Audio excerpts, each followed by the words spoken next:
Hey hello, welcome back to my another video. আজকে আমি এই ভিডিওতে শেয়ার করব আমি কিভাবে 15 দিনের ভিতরে 1000 নিউ ওয়ার্ডস মেমোরাইজ করেছিলাম।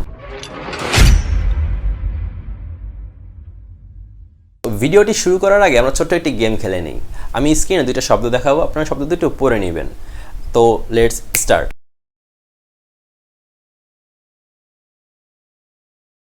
ওকে, এখন আমি যদি আপনাকে জিজ্ঞেস করি র্যাম্পেজ মানে কি, আমি শিওর আপনি একবারই বলতে পারবেন যে উত্তেজিত অবস্থা।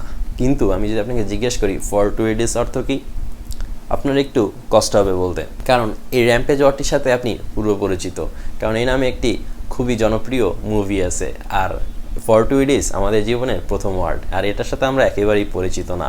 তো আমরা যেটা দেখলাম, পরিচিত ওয়ার্ডের অর্থ মুখস্থ করতে সময় লাগে না 5 সেকেন্ডও, কিন্তু অপরিচিত ওয়ার্ডের শব্দ মুখস্থ করতে সময় লাগে অনেক। তাই আমাদের সর্বপ্রথম ওয়ার্ডের সাথে পরিচিত হতে হবে। আর আমরা ওয়ার্ডের সাথে কীভাবে পরিচিত হতে পারবো, এই ট্রিক্সটা আমি এই ভিডিওতে আপনাকে সুন্দরভাবে দিয়ে দিচ্ছি। তো ভিডিওটি না টেনে একেবারে শেষ পর্যন্ত দেখুন। ভিডিওটি খুব বড় না, তাই আপনার দেখতে খুব কষ্ট হবে না। আশা করি ভিডিও থেকে আপনার জীবনে অনেক উন্নতি হতে পারে। অ্যাট ফার্স্ট যেটা করতে হবে, প্রথম আমরা এই পিডিএফ থেকে প্রথম 10টা ওয়ার্ড নিলাম। ফর এক্সাম্পল, এই 10টা ওয়ার্ড আমরা খাতায় লিখে নিব। খাতায় লেখার পরে আমরা সবসময় যে কাজটা করি, আমরা ইংলিশ ওয়ার্ডগুলোকে মেমোরাইজ করার চেষ্টা করি, কিন্তু এটা ভুল হবে। আপনার ফার্স্টে করবেন কি, আপনার এই বাংলা ওয়ার্ডগুলোকে মেমোরাইজ করার চেষ্টা করবেন। এখান থেকে চেষ্টা করবেন যেন আগে বাংলা ওয়ার্ডগুলোর সাথে পরিচিত হতে পারেন, কারণ আপনি যদি মনে করেন যে আমি আজকে এই 10টা বাংলা ওয়ার্ডের ইংলিশ মিনিং শিখেছি, তাহলে এই 10টা ওয়ার্ড আমি কোন কোন জায়গায় অ্যাপ্লাই করতে পারবো, আগে বাংলা ওয়ার্ডগুলোকে শেখেন। তাহলে আপনি যখন পরে একে একে মেমোরাইজ করার চেষ্টা করবেন, তখন আপনার বাংলা ওয়ার্ডগুলোর সাথে ইংলিশগুলোকে মনে করার ট্রাই করলে এই জিনিসটা আরও ইজি হয়ে যাবে। আচ্ছা, বাংলা ওয়ার্ডটা যদি মুখস্থ হয়ে যায়, তারপরে নেক্সট স্টেপ হচ্ছে আপনারা এই ইংলিশ ওয়ার্ডগুলোকে গুগল ট্রান্সলেটে সার্চ দেন। এই যে আমি সাইডে দেখাচ্ছি, দেখেন আপনারা এই ওয়ার্ডটা যদি সাধারণভাবে উচ্চারণ করি তাহলে কি হয়, ফরটুইটাস, কিন্তু এটার উচ্চারণ হচ্ছে ফরটুইটিস। তো সঠিক উচ্চারণের সাথে গতানুগতিক উচ্চারণের একটা বিস্তর তফাৎ রয়েছে।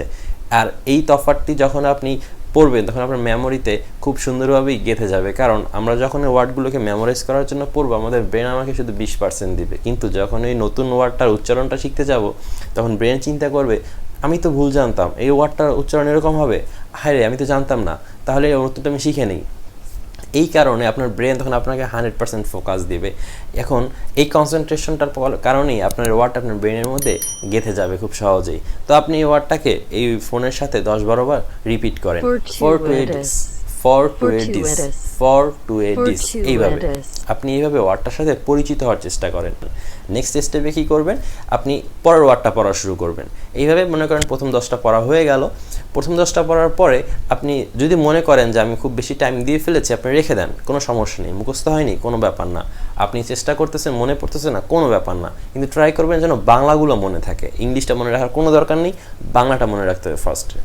যখন আপনার বাংলাটা মুখস্থ হয়ে যাবে, দেখা যাবে কি আপনার এই 10টার ভিতরে 3-4টা ওয়ার্ড একেবারে মুখস্থ হয়ে গেছে, যে আপনি মানে এটা পেরে গেছেন, এটাকে আপনার নেক্সট বার রিপিট করার দরকার হচ্ছে না।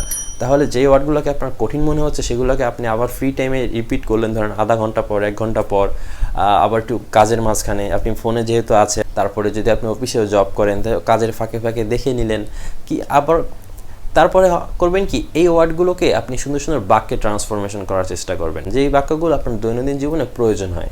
ধরেন আকস্মিক, এটার সিমিলার ওয়ার্ড আছে সাডেনলি। আপনি সাডেনলি দিয়ে যে ওয়ার্ডগুলো ব্যবহার করেন, সেটার পরিবর্তে আপনি ফরটুইটিস দিয়ে ব্যবহার করা শুরু করলেন, মনে মনে করলেন। এইভাবে করবেন, করতে করতে দেখবেন কি এই ওয়ার্ডটার সাথে আপনি সম্পূর্ণ পরিচিত হয়ে গেছেন। আমি বলেছি 15 দিনে, যদি মনে হয় যে না 15 দিনে না, আমি 1 মাসে করব, নো প্রবলেম, কে আটকাচ্ছে? আপনি 2 মাসে করেন, কে আটকাচ্ছে? কেউ আটকাচ্ছে না।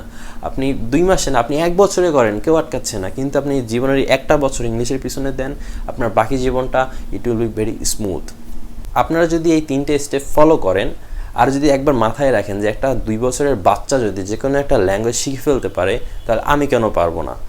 তাহলেই আপনি দেখবেন যে এই 1000 ওয়ার্ড আপনার কাছে মুখস্থ করা একেবারে এরকম ব্যাপার হয়ে দাঁড়িয়েছে।